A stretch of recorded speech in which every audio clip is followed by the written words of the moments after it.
What I've tried to do over the last too many years, actually since about mid-90s, is to help marketers learn through my books, and more recently through Smart Insights. We're a publisher which helps with our templates, guides, e-learning, helps marketers learn and businesses grow. And we practice what we advise as well. So we've actually got paying customers in over 100 countries, all from the humble base in the Midlands, which I think is quite quite cool. So today I'm going to be covering 5 ways I think you can help review your current use of digital, your skills, and then look into the future where you can focus. Now I've got a music connection, so I thought getting close to lunch may be good to have some music. This is how I'm letting into my secret here, why I've done this for 25 years. Here's another old rocker in this case. Do you know this? You're probably too young. Any offers yet?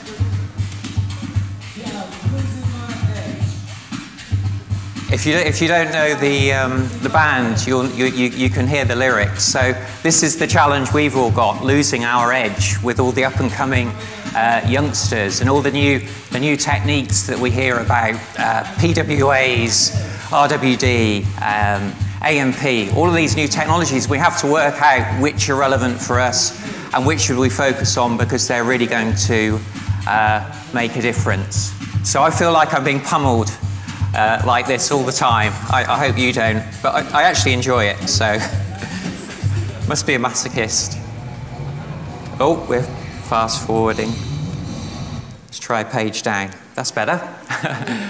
Okay, now it was great to see when I walked in earlier that Susan was asking you about where you see your commercial priorities for the businesses you work with, and we're using this great app Slido, so I think we're going to go back to that now and just continue seeing what you see as important. Oh, wrong one. I think I'm in, the middle here. I'm following it closely, but not too hopeful. Here we go. There you go, Dave. Okay, thank you. So we had about 200 votes earlier, if you're able to vote more, but I think we've got enough votes to see a clear pattern. I was really pleased to see this, because one of the most common questions I get is, what's cool, what's next, what's sexy, gaze in the crystal ball, and it kind of frustrates me because the top 2 or 3 businesses are so far behind where they could be now. So focusing on marketing automation, content marketing, we heard from Kirsty earlier, great talk looking at all the opportunity and the tools for that. And then the third one I think is interesting. We know there's great insight and data out there. It's about harnessing it. So skills development in that area is going to set you in real good stead in the future. It's good to see we've got the 10% on AI and machine learning at the bottom. Okay, thanks, Susan. So we actually asked this on our blog earlier in the year as a trends piece, and it's pretty similar to what we were seeing there earlier. So, got to start with AI. We can see it was actually quite low down in terms of your commercial priorities, but there's all the robots are going to take our jobs, news stories out there at the moment. So we do have to think about that within our careers. It was good to see in this survey that, I think we embrace change and we like to look at the opportunities. I think my advice on learning about AI wouldn't necessarily be, as Vikas was saying earlier, becoming a chatbot expert. It's actually about linking AI into the top priorities we saw in your votes. So that's marketing automation. How can we use AI to do smarter personalization, to deliver the right message at the right time? And then also with the insight, there's so much data available. How can we harness the machine intelligence so we don't have to delve through screens and screens of data like in Google Analytics at the moment, and it will surface the most relevant data for us. GA's already got those intelligence features starting to be incorporated. Now, I'm not going to talk any more about AI, because most of you aren't that interested, I can see from the survey. But what I would say, I've been thinking about this myself, and for me it's machine learning, which is actually the most important thing for marketers to learn, because that's what many of the marketing technology vendors for personalization and automation, they're developing systems where it's really a new word for predictive analytics. So they're looking at the historical data so we can learn from that, and then we can forecast the best way to deliver the right creative, the right content at the right time in the future with personalization. So yeah, if you Google machine learning for marketing and look at the resources there, that's what I would advise. So I'm going to be covering these 5 topics, keeping a careful eye on time. So we start with the consumer, of course, and then we'll work through the 4 others. Personas. How many of you use these actively in your business? So if I said, show me your personas, you'd have a good definition. Hold your hands high and proud. That's great. Because I'm a huge fan of personas, because very often we've got our own opinions of what our customers think. Particularly got the hippo, the highest paid person in the business, who's got their opinion, and it often doesn't match with the real audience. So having these thumbnail sketches, like you can see in this HubSpot example for B2B here, is approach I would recommend, and developing the skills to actually research personas in a more methodical way. There's some great insights actually coming back from the platforms. One of the things we've done in LinkedIn, you can set up a tracking pixel if you're in B2B marketing, and you can see the actual roles of the different visitors to your website, and where they're based and so on. So that's pretty useful. So we can see for our audience about 50% of people are on LinkedIn, and we can see how that breaks down between CMOs and people working in agencies and so on. So the personas that you see here are just a summary. I'm sure HubSpot have much more detailed ones.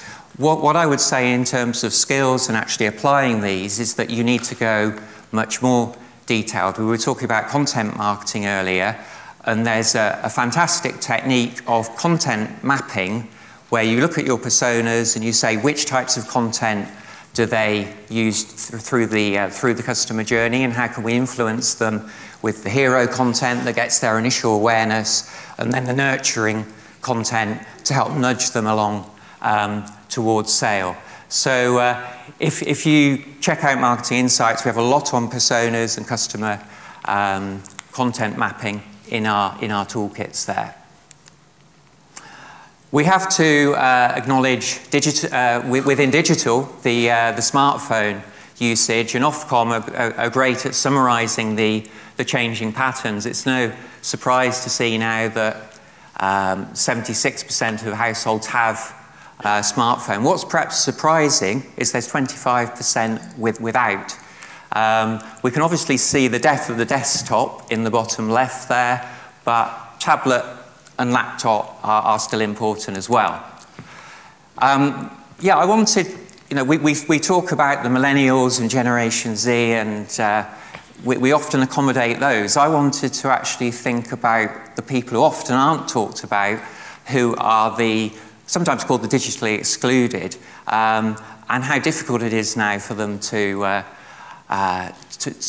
use the online services. One of the charities I work with is AbilityNet. We help people who are visually impaired and perhaps have had strokes use technology.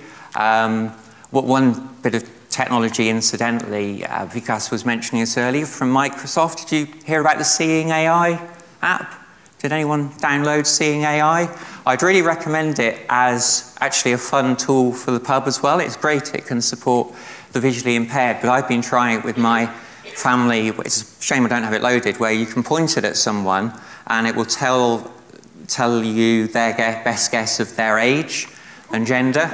It's pretty dangerous, but it's fun. We've used it in the office, and one of our sales guys, it kept on saying he was 35. He's actually 25, so use with care. But obviously it's got a serious application as well. And for these audiences who are still just starting to move to adopt digital, we've got a long way to go. This is actually, I was actually doing this last night. My wife had just dropped her iPhone, like you do, so she said, sort me out with a new one.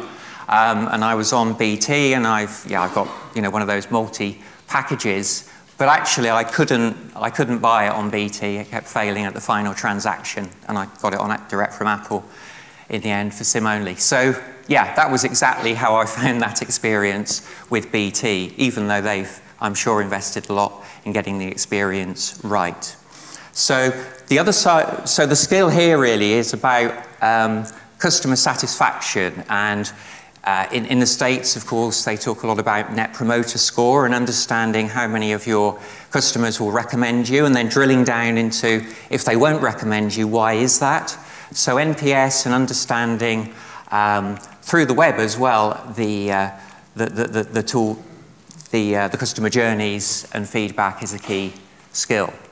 So going back to mobile, often in the media they like to simplify this, and you may have heard Google talking about it's mobile first. Actually, that's not the case, and the challenge for us as marketers is understanding our audiences as they go through the buying part of purchase on different devices. If you look at us here in the UK, it's actually 8% of people who are mobile only, and often you'll be switching from tablet to smartphone to desktop and back. So understanding the insight between those multi-devices is important. Of course, there's a big push on mobile first, because Google, they've got a CEO of Indian descent originally, and there, of course, it is mobile only. But multi-channel skills is the way forward. So talking of mobile, I thought I'd go into one of those TLAs I mentioned at the beginning and ask you another question. How many of you know what AMP is and have it on your sites? Not expecting so many. Good to see Hallam have. So not seeing that so much. I'm not surprised, because it was originally introduced by Google as a tool for publishers, so the likes of Forbes and The Guardian, to serve their pages much faster. So the average in Europe for mobile, serving mobile, is about 8 to 10 seconds. Whereas if you set up your site with AMP, as we've done, we did this a couple of years ago, it will serve the page from Google's servers rather than yours in sub 1 second. And that means you get, the research shows you get better conversion rates, better engagement. There are challenges. You do have to have different calls to action that are built in this project. So you're probably wondering what AMP is. It's accelerated mobile pages. So if you haven't heard of that, want to assess it for your business, check out the AMP project page. Incidentally, we get about 10% of our visits from this source now. Google's main head of search recommends this, and you can see many, used to be publishers, but there are some retail agencies, real estate. It is being adopted now in other businesses. So one to look at in the future. And then we go on to PWAs, progressive web apps. This is where, I don't know about you, but it's quite frustrating, isn't it, with the App Store and continually updating different apps, and often they're quite buggy. And I think many of the apps we use are for the core social media, email, and so on. So on to the marketing techniques. I'd say there's these 8 core areas. We cover these in the toolkits of our site. That you need to develop your skills within. And so the experience is at the center, and then the channels and having the planning at the top there is what will drive it. So within each of those channels at a top level, there's a lot of detail, there's a lot of complexity. And what I would recommend, to keep it customer-centered and to help develop your plans, think about the customer journey and map it through. So this life cycle we've developed across our race framework, it really looks at how are we engaging through content, media such as remarketing, interaction through live chat, for example. Because what I find when I'm doing consulting projects, which I still do to keep my edge and because I enjoy them, that may often be the situation. So there's a lot of potential touch points that can be used, but they're not being exploited. So you can do a bit of a gap analysis of your customer life cycle. Okay, big chart. I think Kirsty was mentioning co-marketing earlier and how that's a great technique for businesses. We do a lot of this where we'll partner maybe with a brand that's bigger than us, like HubSpot, create reports. This is another report we've done with the Institute of Direct Marketing, which is out next month, and it's topically on marketing skills. So if you compare this to yourself, you can see here, this is really current use of skills in a job based on the time you spend on them. So a lot of project management involved there. So getting that more efficient is certainly going to help. And then working down, it's really mostly, as well as analysis, it's most of the toolkits we mentioned before, and AI and machine learning right at the bottom. So the takeaway here is, despite all the hype of AI, most other people aren't looking at it just yet. There's a lot of other skills to get right. They also looked at more to the future, what's going to be important for your career progression, and there it's very much about planning skills. So integrated communications we've had since before digital, and that's still what employers are looking for, I think, skills in planning, strategy and analysis. You can see that's in third position there, data and insight. So to give you an edge, I think it's very much the top 5 there. So not necessarily channel specific skills, but broader skills that more senior people in marketing will need to prove. Another way of looking at this, I don't know if you've heard of this idea of the T-shaped marketer. It was mentioned by Moz originally, and it was trying to look at the very many skills we do have to develop, but saying how can we focus those and become an expert in one area. So in this case, it might be, say, an SEO professional, and they develop their skills in SEO, UX, content marketing, but then they've got other lesser levels of skills. So trying to focus it, decide what your T is, or if you like a W, because there's probably several peaks you might need through your life. So on to number 3, which is MarTech. Have any of you, do you know of Scott Brinker? He's a commentator in the US. He runs a blog called Chief MarTech, and it's probably the single best place to learn about all the many technologies available and how to implement, do you know, the MarTech stack? So the combination of different tools and how they fit together. Now, he started in 2011 documenting all the tools available. I think he started off with about 400. I think now he's well over 5,000. So there's a real challenge of how do we choose the right tools for ourselves to learn and for our business. So we like to create infographics as part of our content marketing and to help our members. So with this one, we said, okay, never mind 5,000. Let's think about 30 different activities that we do day in, day out, which tools can support us in. So if you take a look at this, the presentations on SlideShare, Smart Insights, it will show you in each part of our race those 30 tools, and you can check out some of our recommended ones. There's actually, how does it work out? 125 different tools on this, I think. But we're not saying you need all of them. We're saying there should be one in each category. So the one that's nearest the edge is one of the sort of most popular or low-cost alternatives. So top left there in email marketing, you've got MailChimp, and then you've got HubSpot next to it in marketing automation. So that's how that works. And there's some more details here, which I could have showed you earlier. Yeah, you get the idea. The ones that are nearer the center tend to be more the enterprise, higher cost tools. We're just updating this. There's quite a few takeovers and mergers in this area. So I mentioned there the concept of the MarTech stack, and just trying to sort of simplify that further to say what tools do we need in a business.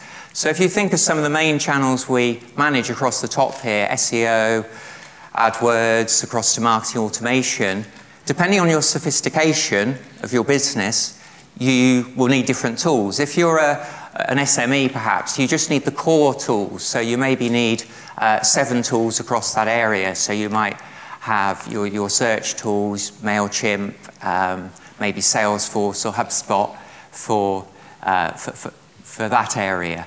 As you get more sophisticated, you bring in the personalization, some of the testing like we heard about from Speedo there, you'll need to improve it.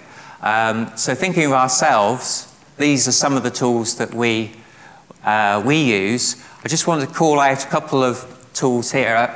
I was talking earlier about customer experience and feedback. We really recommend Hotjar as a low-cost tool which gives us a lot of feedback directly from the site. So when we launch new content, we'll get direct feedback on what people think of it, rating out of 10, telling us if there's any issues with it.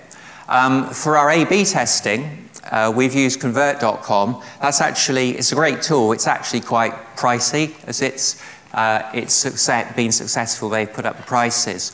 So there, I think, well, what we're doing now is we're switching to Google Optimize. So Google, as part of its analytics, has got that new A/B testing tool. And if you're a sort of hands-on marketer, I think developing your skills in Google Optimize, which also offers personalization, is a great practical tool, a practical technique to have. B2B marketers. Any B2B marketers in the audience? Quite a few, yeah?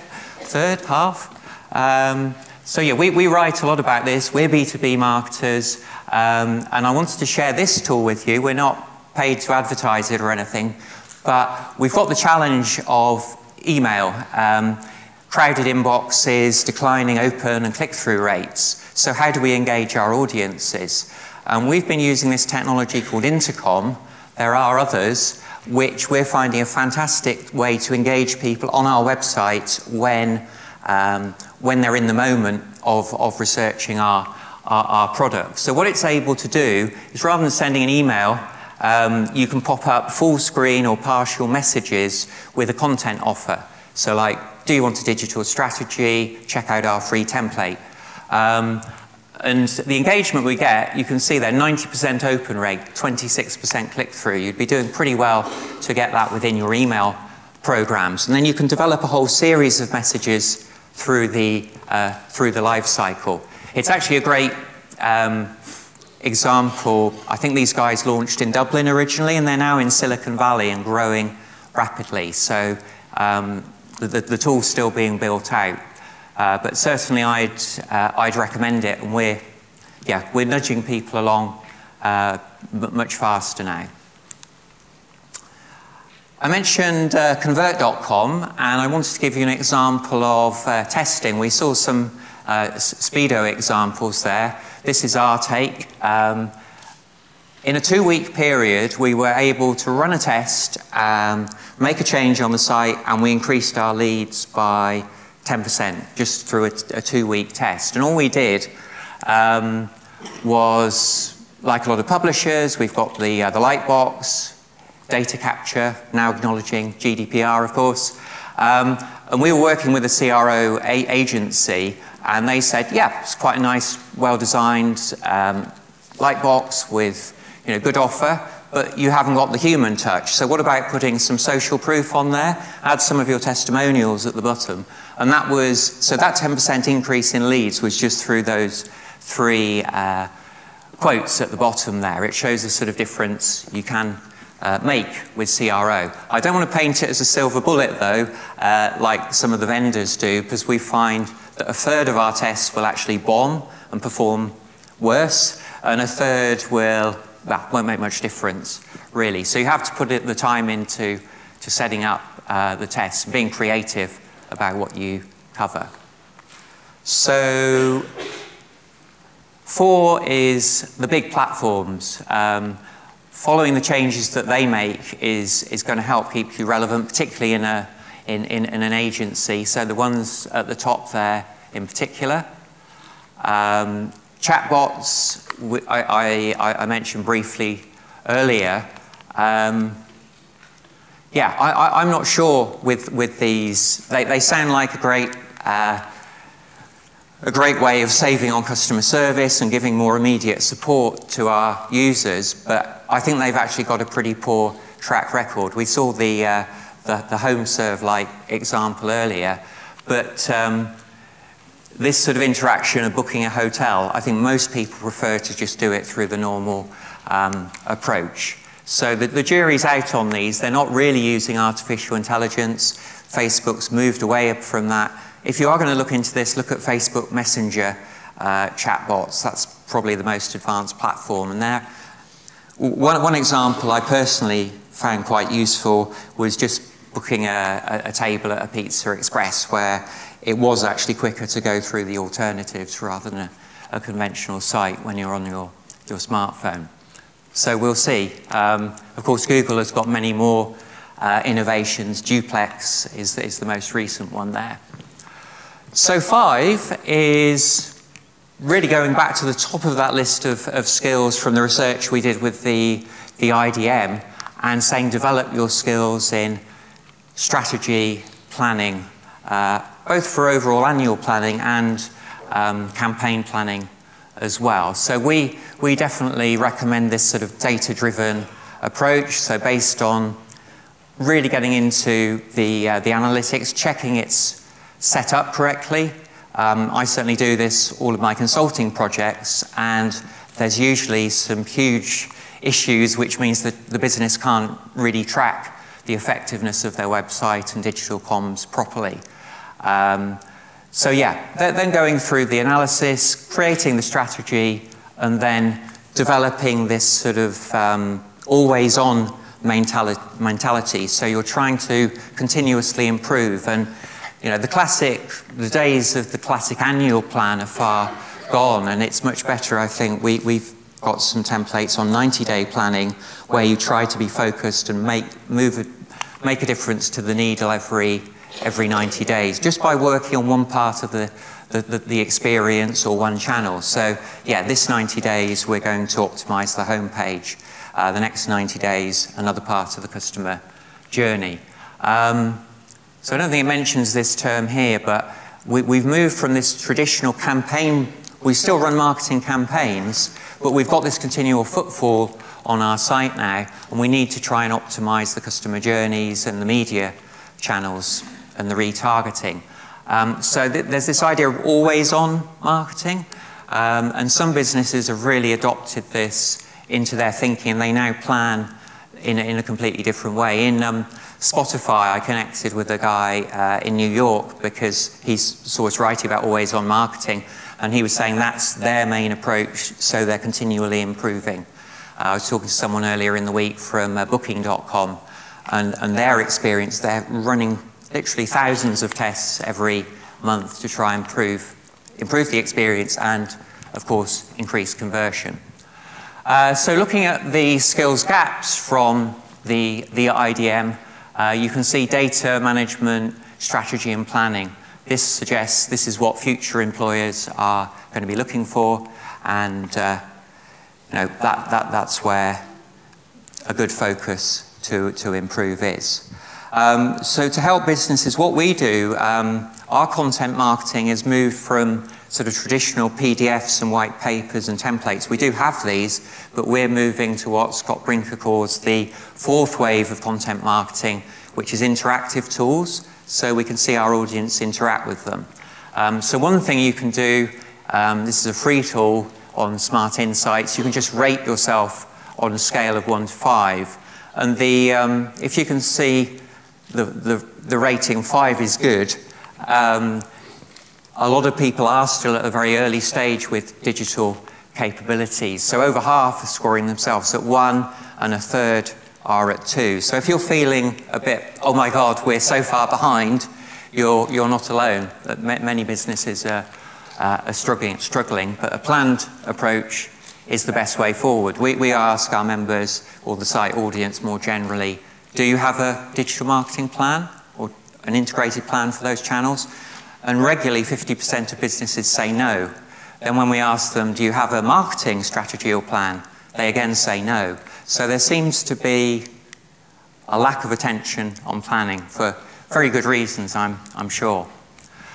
Thinking of your personal skills, another tool we've developed more recently is our personal learning plan, we call it. So it breaks race out into 25 different activities we think is important to help businesses grow through the skills of their employees. And you can go in there and you can rate your current knowledge and the importance to the business and just see how you do. So give it a go.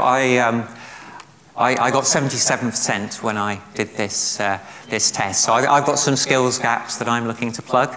But do get in touch if you get more than 80.